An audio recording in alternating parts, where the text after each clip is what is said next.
Should Harry get a spot on the balcony at Buckingham Palace after the coronation on May 6th? No, I think he should be queuing in the Mall. I think he should get himself a comfy chair and stay overnight in the Mall to get himself a good posse. I don't think he should be allowed anywhere near Buckingham Palace. I mean, this guy, he's turned his back on the royals.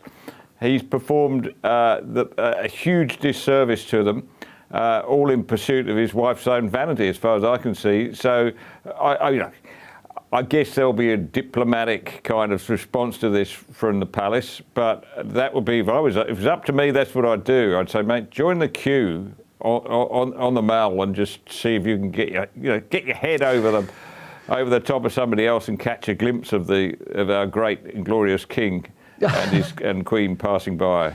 Well, it would look a little insincere for them all to be, pretending to be united on the balcony and waving at the crowds. Exactly. Yeah. Exactly. I mean, it's like, it's like some family Christmas gatherings I know. All smiles. That's right. Yeah. But don't get the sherry out too early. That'd be my advice. But Nick, am I overstating it by saying that after a week like this, Western civilization looks like it's in decline? You are, as usual.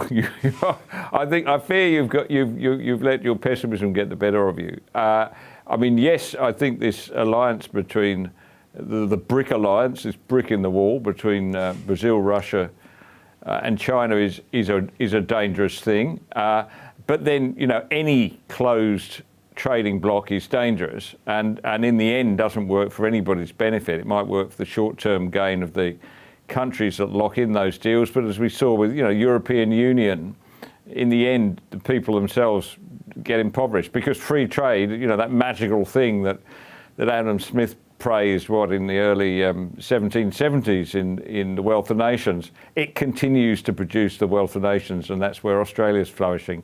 And I think, any idea we had that we'd actually signed a real free trade agreement with China is obviously nonsense, given what they're doing in trying to get countries like Brazil on board. I wonder how much, I just have to read into this, how much this has got to do with the change of government there, Fred. I mean... Oh, I think it has a lot to do with it. I mean, Brazil has been in it since the beginning, which is, I think, 2009. But, I mean, the new president there would certainly be...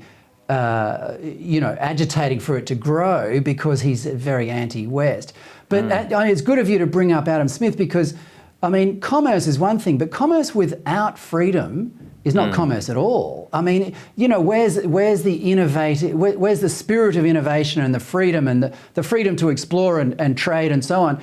In countries like China and increasingly Brazil, and Russia, of course, the enterprising spirit is being snuffed out. So that does put certain limitations on BRICS, doesn't it? Well, it does. And there's a good point about creativity that gets snuffed out when you have, an authoritarian sort of pastiche of capitalism happening. I mean, the Chinese, as best I could aware, couldn't even invent the real ring Paul can. I mean, that was the Americans, let alone...